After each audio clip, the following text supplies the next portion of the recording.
വീണ്ടും ഒരു കഥയായിട്ട് വന്നിരിക്കുകയാണ്. ഇപ്രാവശ്യം മരണമല്ല കേട്ടോ, ഇപ്രാവശ്യം പ്രണയമാണ്. പ്രണയം ചെറുപ്പക്കാരനും വയസ്സനും തോന്നുന്ന ഒരു വികാരം പ്രണയം. ആ പ്രണയം വെച്ച് കുറേ സിനിമകൾ ഇറങ്ങിയിട്ടുണ്ട്.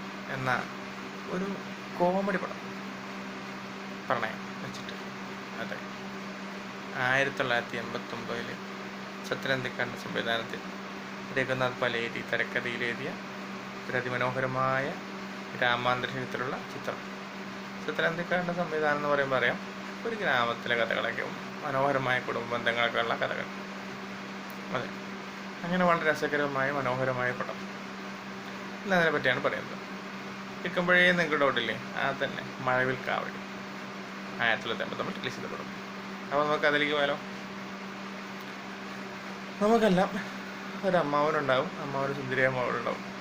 ആ മകളെ വിവാഹം കഴിക്കണം എന്ന് ആഗ്രഹമുണ്ട്. പക്ഷെ ഒന്നും നടക്കില്ല. കാരണം എന്താ, 10-20 വയസ്സൊക്കെ ആകുമ്പോൾ നമുക്കവിടെ ജോലിയും കൊല്ല നടക്കുക.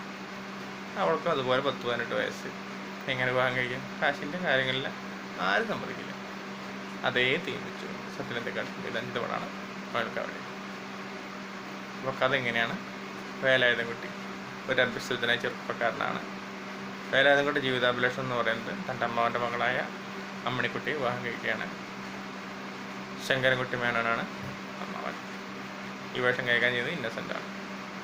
ഇന്നസെൻ്റ് ചേട്ടൻ ആദ്യമായിട്ടാണ് ഒരു നെഗറ്റീവ് റോളിൽ ഈ വന്നത്. ഫസ്റ്റ് മൂപ്പർ നെഗറ്റീവ് റോൾ ഈ പടത്തിലാണ്. അങ്ങനെ പലവട്ടം ശ്രമിച്ചിട്ടും ഇത് നടക്കാതായതോടെ വേലായുധൻകുട്ടി തൻ്റെ കൂട്ടുകാരനായ കുഞ്ഞിക്കാതരെ കാണാൻ പഴനിയിലേക്ക് പോവുകയാണ്. അവിടെ പോയി ഒരു ജോലി സംഘടിപ്പിച്ച് കാശുകാരനെ തിരിച്ചു വന്ന് അമ്മണിക്കുട്ടി വിവാഹം കഴിക്കണമെന്നാണ് മൂപ്പരുടെ ആഗ്രഹം. നാട്ടിൽ പറഞ്ഞു കേട്ടത് കുഞ്ഞിക്കാതർ അവിടെ ലെതർ ഫാക്ടറിയിൽ സൂപ്പർവൈസറാണ്. അപ്പോൾ എന്തായാലും അവിടെ പോയി തനിക്കൊരു ജോലി കിട്ടും, അത് ഷുവറാണ്. പക്ഷെ അവിടെ എത്തിയപ്പോഴാണ് കഥ ട്വിസ്റ്റായത്. കുഞ്ഞിക്കാതർ ലെതർ ഫാക്ടറിയിൽ ജോലി എന്നല്ല, പേഴ്സ് മോഷ്ടിക്കലാണ്.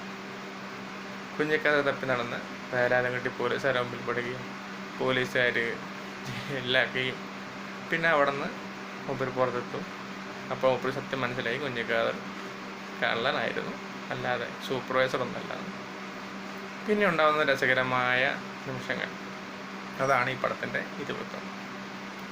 കണ്ടു നോക്കുക. പിന്നെ ഇതിലെ രസം എന്താ വെച്ചാൽ, ഇതിന് 4 കേരള സ്റ്റേറ്റ് അവാർഡ് കിട്ടിയിട്ടുണ്ട്. ഒന്ന് best actress Urvashi, best supporting actor innocent, സംഗീതത്തിന് ജോൺസൺ മാഷ്, അതുപോലെ പാടിയതിന് കെ ചിത്ര ചേച്ചി. അപ്പോൾ കണ്ടു നോക്കാം. വളരെ മനോഹരമായ പാട്ടാണ്.